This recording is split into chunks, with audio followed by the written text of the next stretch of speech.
strike into the crowd. வணக்கம் நண்பர்களே, welcome to my channel CCF உங்கள் cricket with mister Cocktail Furious. இப்போ நம்ம டிஸ்கஸ் பண்ண போற டாபிக் IPL 2025 மேட்ச் 14 ப்ரிவியூ தான் between Royal Challengers Bengaluru versus Gujarat Titans at Bengaluru. So it's going to be interesting match மக்களே, அதுல எந்த டவுட்டுமே கிடையாது. நல்லா ஞாபகம் வச்சுக்கோங்க, RCB 2 மேட்ச் ஆடி 2 விக்டரி, ஒரு பக்கம் குஜராத் டைட்டன்ஸ் 2 மேட்ச் ஆடி 1 லாஸ் 1 வின். ஸோ 2 டீமுமே வந்து பாத்தீங்கன்னா அவங்களோட லாஸ்ட் மேட்ச் வின்னோட வராங்க. ஸோ கான்ஃபிடன்ஸ் லெவல் 2 டீம் வந்து செக் பண்ணி பாத்தீங்கன்னா வேற லெவல்ல இருக்கும், அதுல எந்த டவுட்டுமே இல்லை. ஆனா ஸ்பெசிபிக்கா RCB பம்ப்டப்பா இருப்பாங்க, நல்லா ஞாபகம் வச்சுக்கோங்க கைஸ். ஏன்னா RCB வின் பண்ண 2 மேட்சுமே அவே கேம், அதுவும் சாதா அவே கேம்ஸ் கிடையாது. கொல்கட்டாலையும் சேப்பாக்லயும் போய் ஒரு பிக் அவே விக்டரிஸோட வந்திருக்காங்க ஆக்சுவலா. சோ ஹோம்ல எப்படி விளையாட போறாங்க RCB, அதுதான் நம்ம வெயிட் பண்ணி பார்க்கணும். ஹோம்லயும் அவங்களுக்கு கிளிக் ஆயிடுச்சுன்னா டெஃபினட்டா இந்த ஒரு பர்டிகுலர் டோர்னமெண்ட் வந்து பாத்தீங்கன்னா இந்த லீக் ஸ்டேஜ் அட்லீஸ்ட் அவங்க டாமினேட் பண்ண சான்சஸ் நிறைய இருக்கு. அவங்களுக்கு பாத்தீங்கன்னா அவங்களோட பிளேயிங் 11 பெர்ஃபெக்டா வந்து அமைதி. இப்போ புவனேஸ்வர் குமார் வேற ஃபிட் ஆயிட்டாரா, ஸோ பாக்கிறதுக்கு சூப்பரா இருக்குன்னு கண்டிப்பா சொல்லி ஆகணும். இன்னொரு பக்கம் குஜராத் டைட்டன்ஸ் ஃபர்ஸ்ட் மேட்ச் வந்து பாத்தீங்கன்னா ஒரு ஹை ஸ்கோரிங் கேம் கிட்ட வரைக்கும் வந்தாங்க, பட் நம்மளுக்கு நல்லா தெரியும் அந்த டார்கெட் சேஸ் பண்ண முடியாது. பட் ஸ்டில் ஒரு எஃபர்ட் போட்டாங்க. செகண்ட் மேட்ச் சூப்பரா வின் பண்ணாங்க, தட்டு அகைன்ஸ்ட் மும்பை இந்தியன்ஸ். அந்த கான்ஃபிடன்ஸை டெஃபினட்டா இந்த மேட்ச்ல அவங்க எடுத்துட்டு வருவாங்க. அண்ட் அவங்களுக்கும் தெரியும் Chinnasamy stadium it's going to be a batting feast, அதுல எந்த டவுட்டுமே கிடையாது. ஏன்னா மழை வேற வர சான்சஸ் இருக்குன்னு சொல்லியிருக்காங்க. ஸோ அப்படின்னும் போது கண்டிப்பா சேசிங், நார்மலாவே சேசிங் தான் பெட்டர் ஆப்ஷன் பெங்களூருல. ஏன்னா சின்ன ground, fast outfield, okay, above sea level, எடுத்துட்டு போகும் பால. ஸோ சேசிங் தான் பெஸ்ட் ஆப்ஷனு, ஓகேங்களா, அதுல எந்த டவுட்டுமே கிடையாது. ஸோ 2 கேப்டனும் டாஸ் வின் பண்ணாங்கன்னா சேஸ் தான் பண்ண போறாங்க. மேட்ச் கொஞ்சம் மழையில அஃபெக்ட் ஆக சான்சஸ் இருக்கு. மேபி மேட்சுக்கு முன்னாடி கொஞ்சம் மழை வரும்னு சொல்றாங்க. ட்ரைனேஜ் சிஸ்டம் வேற லெவல்ல இருக்கு சின்னசாமி ஸ்டேடியம்ல, அதனால நம்மளுக்கு வந்து பாத்தீங்கன்னா என்டையர் மேட்ச் கேன்சல் ஆகாது. பட் மழையோட தாக்கத்தினால என்ன பாத்தீங்கன்னா இன்னுமே ஆக்சுவலா செகண்ட் போலிங் போடுறது கஷ்டமா இருக்கும். ஸோ வந்து அந்த ஒரு ஈரத்தனம் இருக்கும் கிரவுண்ட்ல, பாலை கிரிப் பண்றது it's not going to be easy. So அதனால டாஸை யார் வின் பண்றாங்களோ அவங்க வந்து சேஸ் தான் பண்ண போறாங்க, அதுல எந்த டவுட்டுமே கிடையாது. 2 டீமோட ஹெட் டு ஹெட் எடுத்துக்கிட்டீங்கன்னா 5 முறை மோதி இருக்காங்க. அதுல பெங்களூர் 3 டைம்ஸ் வின் பண்ணிருக்காங்க, குஜராத் 2 டைம்ஸ் வின் பண்ணிருக்காங்க. நிஜமாவே சீரியஸா சொல்றேன், it's going to be a high scoring game, இன்ட்ரெஸ்டாவும் இருக்க போகுது. ஸோ முதல்ல வந்து பாத்தீங்கன்னா நம்ம குஜராத் டைட்டன்ஸ் அவங்களோட பிளேயிங் 11 என்ன, as well as அவங்க என்ன மாதிரி ஸ்ட்ராட்டஜியோட போவாங்க இந்த மேட்ச்லன்றதை நம்ம டிஸ்கஸ் பண்ணலாம். ஸோ என்ன பொறுத்த வரைக்கும் அவங்க பிளேயிங் 11ல எந்த சேஞ்சஸும் பண்ணணும்னு இப்போதைக்கு அவசியமே இல்லைங்க. ஏன்னா ஒரு விக்டரியோட வராங்க. அதாவது இதுக்கு முன்னாடி கொஞ்சம் புவரா பெர்ஃபார்ம் பண்ண பிளேயர் செகண்ட் மேட்ச்ல செமையா பெர்ஃபார்ம் பண்ணிட்டாங்க. எக்ஸாம்பிள் சிராஜ், பிரசி, இதெல்லாம் ஃபர்ஸ்ட் மேட்ச்ல ரொம்ப எக்ஸ்பென்சிவா இருந்தாங்க, செகண்ட் மேட்ச்ல மேட்ச் வினர்ஸா வந்து அமைஞ்சாங்க. இஷாந்த் சர்மாவும் வந்து பாத்தீங்கன்னா அவரோட இன்க்ளூஷனும் வந்து பாத்தீங்கன்னா பெட்டரா ஒர்க் அவுட் ஆகுச்சு.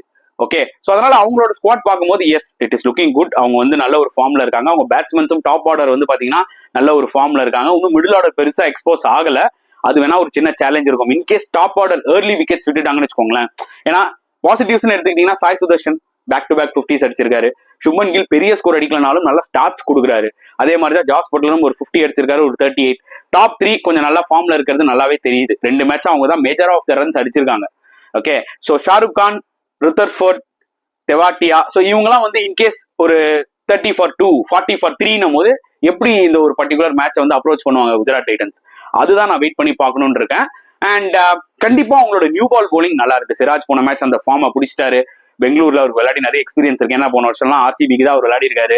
ஸோ அதனால he knows the conditions. At the same time Prasidh Krishna போன மேட்ச்ல நல்லா போட்டாரு, ஸோ கான்ஃபிடன்ஸோட வருவார். இஷாந்த் சர்மா இருக்காரு, ரபடா இருக்காரு மெயினா, so he will show his experience. என்னதான் ரஷீத் கான் ஃபுல் ஃபார்ம்ல இல்லைனாலுமே ரஷீத் கான் தான். சாய் கிஷோர் சரியான ஒரு மொமெண்டம்ல இருக்காரு, 2 மேட்சா பியூட்டிஃபுல்லா போட்டிருக்காரு. 1-2 ஓவர்ல எல்லாரும் அடி வாங்குறது தாங்க, அதை வச்சு நம்ம ஒரு ஸ்பின்னரை வந்து இவன் அவ்வளவுதான் சொல்ல முடியாது. திருப்பி கம்பேக் ஆறாரு பாத்தீங்களா. அதனால இவங்களோட spin department, fast bowling department எல்லாமே நல்லா இருக்கு. எங்க 2 விஷயத்துல ஆக்சுவலா குஜராத் டைட்டன்ஸ் மாட்டுவாங்கன்னு எனக்கு தோணுதுன்னா, ஏர்லி விக்கெட்ஸ் விட்டுட்டாங்கன்னா என்ன பண்ணுவாங்க, 40 for 2, 40 for 3 அமைஞ்சதுன்னா மிடில் ஆர்டர் ஸ்டெப் இன் ஆவாங்களா. ஏன்னா ஃபர்ஸ்ட் 2 மேட்சா பல்க் ஆஃப் த ரன்ஸ் அடிச்சது top order. Okay, second death bowling. ஏன்னா சின்னசாமி ஸ்டேடியம்ல பறக்கும் பால். ஏன்னா போன மேட்ச் வந்து பாத்தீங்கன்னா அஹமதாபாத்ல செகண்ட் போலிங் போடும்போது கொஞ்சம் ஹோல்ட் ஆச்சு, அதை யூஸ் பண்ணி சூப்பரா போட்டாரு பிரசித் கிருஷ்ணா. ஓகே, ஆனா இங்க அப்படி இருக்க போறது இல்லை. ஸோ அதனால அவங்க டெத் போலிங் எப்படி இருக்க போகுது, இந்த ஒரு 2 சேலஞ்சஸ் தான் வந்து பாத்தீங்கன்னா GT ஃபேஸ் பண்ண போறாங்க. அண்ட் இன்னொரு பக்கம் RCB எடுத்துக்கிட்டீங்கன்னா அவங்களும் பிளேயிங் 11 சேஞ்ச் பண்ணணும் எந்த அவசியமே இல்லைங்க, பக்காவா செட் ஆயிடுச்சு. ஏன்னா புவனேஸ்வர் குமார் ஒருத்தர் தான் மிஸ்ஸிங். அந்த ரசிக் தர்சலாம் மட்டும் தான் ஒரு வீக்னஸ் மாதிரி தெரிஞ்சது. இப்போ பூவி வந்து ஃபிட் ஆகி உள்ள வந்தோடனே பாத்தீங்கன்னா அதையும் அடைச்சாச்சு. ஸோ அவங்களோட ஃபாஸ்ட் போலிங் டிபார்ட்மெண்ட் எடுத்துக்கிட்டீங்கன்னா Hazlewood, Bhuvneshwar Kumar perfect new ball bowlers. And 2 பேர் நல்லா டெத்லயும் போட முடியும். இதுதான் வந்து பாத்தீங்கன்னா RCB கிட்ட இருக்கிற ஒரு மிகப்பெரிய பிளஸ். இந்த 2 bowlerனாலையும் நியூ பால்லையும் போட முடியும், டெத்லயும் போட முடியும். யஷ் தயால் ஒரு விக்கெட் டேக்கரா இருக்கிறாரு ஆக்சுவலா ஃபார் ஆர்சிபி. போன வருஷமும் சரி இந்த வருஷமும் சரி மிடில்ல வந்து விக்கெட்ஸ் எடுக்கிறாரு. அது வந்து ஒரு மிகப்பெரிய வெப்பன். ஸோ அவரும் நல்ல ஃபார்ம்ல இருக்காரு.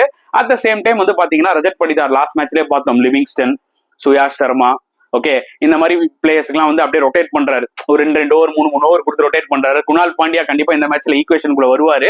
ஸோ ஆர்சிபி எங்க ஒரு சேலஞ்ச் ஃபேஸ் பண்ணுவாங்கன்னு பாத்தீங்கன்னா, அவங்களோட ஸ்பின் டிபார்ட்மெண்ட்டும் குஜராத் டைட்டன்ஸோட ஸ்பின் டிபார்ட்மெண்ட்டும் கம்பேர் பண்ணி பாத்தீங்கன்னா ஜிடியோட ஸ்பின் அட்டாக் நல்லா இருக்கு. ஓகே, ஆனா இங்க வந்து பாத்தீங்கன்னா இந்த மாதிரி கண்டிஷன்ஸ்ல குணால் பாண்டியாலாம் அடிச்சு போட்டாருன்னா சம்டைம்ஸ் அடி வாங்குவாரு. அதே மாதிரி சுயாஷ் சர்மா ஒரு லெக் ஸ்பின்னரா எப்படி ஹேண்டில் பண்ண போறாரு இந்த சின்னசாமி ஸ்டேடியம்? இது வரைக்கும் அவருக்கு அதுல போட்ட அனுபவம் கிடையாது. சஹல் விளையாடி இருக்காரு ஒரு டைம்ல ஆர்சிபிக்கு, நல்லா பண்ணிருக்காரு. ஆனா சுயாஷ் சர்மாக்கு இது ஒரு சேலஞ்சா இருக்கும், லிவிங்ஸ்டனுக்குமே ஒரு சேலஞ்சா இருக்கும். ஏன்னா எல்லாம் ஷார்ட் பவுண்டரிஸ், ஓகேங்களா? சோ அதனால எப்படி ஆர்சிபி ஸ்பின்னர்ஸ் வந்து பெர்ஃபார்ம் பண்ண போறாங்க, சோ அதுதான் நான் வெயிட் பண்ணி பார்க்கணும். மத்தபடி பெருசா ஓட்ட இல்லைங்க. இந்த ஒரு பர்டிகுலர் டீம்ல சூப்பரா விளையாடிட்டு இருக்காங்க. சரி, இந்த மேட்ச் அவங்க வந்து தோக்க கூட செய்யலாம், எல்லா மேட்ச் எல்லா டீமும் வின் பண்ண முடியாது. ஆனா நீங்க இந்த மேட்ச் போறதுக்கு முன்னாடி அவங்களை அனலைஸ் பண்ணீங்கன்னு வச்சுக்கோங்களேன், அவங்களோட பெர்ஃபார்மன்ஸ் வச்சு பார்க்கும்போது பெருசா டீம்ல எந்த ஓட்டையும் இல்லை. ஏன்னா ஓப்பனிங்லயும் பிளேயர்ஸ் நல்லா விளாடுறாங்க. விராட் கோலி போன மேட்ச் கொஞ்சம் ஸ்கிராச்சியானா கூட ஃபர்ஸ்ட் மேட்ச் செமையா விளாடினாரு. ஸோ அவர் வந்து சின்னசாமி ஸ்டேடியம்ல ஜென்ரலா வேற லெவல் ரெக்கார்டு வச்சிருக்காரு. ஃபில் சால்ட் அடிச்சு நொறுக்க சான்சஸ் நிறைய இருக்கு. அதுக்கப்புறம் அடுத்த வர பேட்ஸ்மேன் எல்லாருமே ஃபார்ம் பிளேயர்ஸ்ங்க இங்க, புரியுதா உங்களுக்கு? ரஜத் படிதார், படிகள் பாருங்க, அவர் ஒருத்தர் தான் இந்த டீம்ல ஒரு மாதிரி இருந்தாரு. ஆனா அவருமே போன மேட்ச்ல சேப்பாக்ல ஒரு சூப்பர் கேமியா ஆடிட் போனாரு. ஸோ அவரோட கான்பிடன்ஸ் லெவலும் நல்லா இருக்கும். நல்ல ஒரு அதிரடி மிடில் ஆர்டர் ரஜத் படிதார் போனாருன்னா அதுக்கப்புறம் வந்து பாத்தீங்கன்னா டிம் டேவிட் இருக்காரு. ஈவன் குணால் பாண்டியா கூட இந்த மாதிரி கண்டிஷன்ஸ்ல ஸ்ட்ரைக் பண்ணலாம். ஸோ எல்லாமே வந்து பாத்தீங்கன்னா ஸ்ட்ராங்கா இருக்கு ஆர்சிபிக்கு. எக்ஸப்ட் அந்த ஒரு ஸ்பின் டிபார்ட்மெண்ட் மட்டும் ஜிடியை கம்பேர் பண்ணும்போது கொஞ்சம் வீக்கா இருக்கு. அது எப்படி அவங்க அப்ரோச் பண்ண போறாங்கன்னு பார்க்கலாம். ஸோ 2 டீம்ல யார் வின் பண்ணுவாங்க அப்படின்னு எனக்கு கேட்டீங்கன்னா, I am going with RCB purely because of their form, because of their composition. அவங்களோட பிளேயிங் லெவனை பார்க்கும்போது கம்பேர் பண்ணி பார்க்கும்போது ஓவராலா ஓகே, சின்ன ஜிங்ஸ் ஸ்பின் டிபார்ட்மெண்ட்ல இருந்தாலுமே they look strong. Okay, and GT பொறுத்தவரைக்கும் பாத்தீங்கன்னா நான் சொல்லியிருக்கேன், அந்த டெத் போலிங் ஒரு கன்சர்னா இருக்கு. அதே மாதிரி அவங்க டாப் ஆர்டர் தான் பல்கா அடிச்சிருக்காங்க. அவங்க இன்கேஸ் ஏர்லியர் அவுட் ஆயிட்டாங்கன்னா ஸ்ட்ரகிள் ஆக வாய்ப்புகள் நிறைய இருக்கு.